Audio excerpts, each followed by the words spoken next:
Thank you. Last hour, we showed you how to pick the freshest fruits and veggies at the grocery store. But once you pick it, how do you make it last at home? We're checking in with Kylie, who is live at Bashas' with the best way to store that fall produce.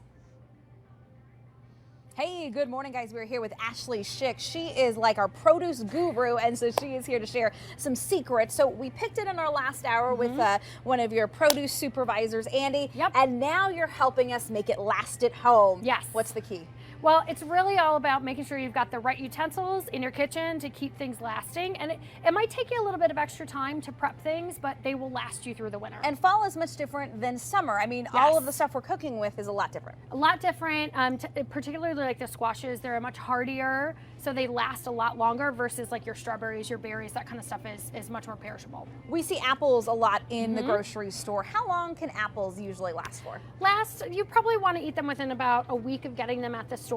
And you know, I know a lot of people that if they do like a half an apple with their yogurt or something in the morning, you know, a good way to keep those nice and fresh is just wrap it in some press and seal with some lemon juice, and you're good to go. That's a good one because let's face it, not all of his apples are kind of, you know, filling, so maybe Right. you only eat half of one. Right. So press and seal is your friend. Yes. Speaking of friends, you love Ziploc bags. Tell us how you store herbs. Yes, press and seal and Ziploc bags are my absolute go-to in the kitchen. So you've got a nice fresh bushel of herbs and you want to dampen your paper towel, and you're just going to go ahead and wrap that up. Wrap it so it's nice, it breathes just a little bit, and then you're just going to store it in your gallon baggie.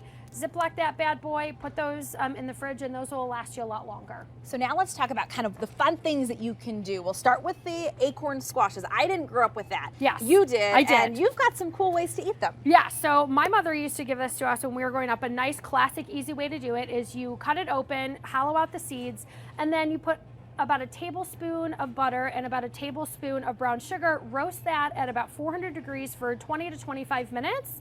Super yummy. You can eat that with just a spoon. I mean, yeah, I grew up in the Midwest, and that was something that we had That's a every Midwest fall. classic in the It's Schick home. delicious. Then you've got some other thing with quinoa and some other Yes. fancy items. So this really is sort of an ode to all things fall. We've got some diced up gala apples, some diced up butternut squash, some chicken sausage. If you wanted to leave that out, absolutely you could for vegetarian. And then a mixture of quinoa and wild rice. And all I really did was you just kind of make a hash, dice everything up. The cutting of all the different pieces in similar sizes will help things cook evenly. We've got some purees. No, this is not baby food. You could use it as But baby you could food. use it You if you're could. watching. Tell me more about what you can do with these purees and how you can make them last long. So we've got a butternut squash puree, and that literally is just a butternut squash that I roasted and then whipped up in the KitchenAid stand mixer.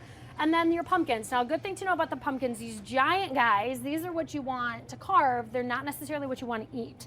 And so when you go to the grocery store, you want to find these little pumpkins. Those are really, really good, and you could use this as a substitute for a canned pumpkin pie mix.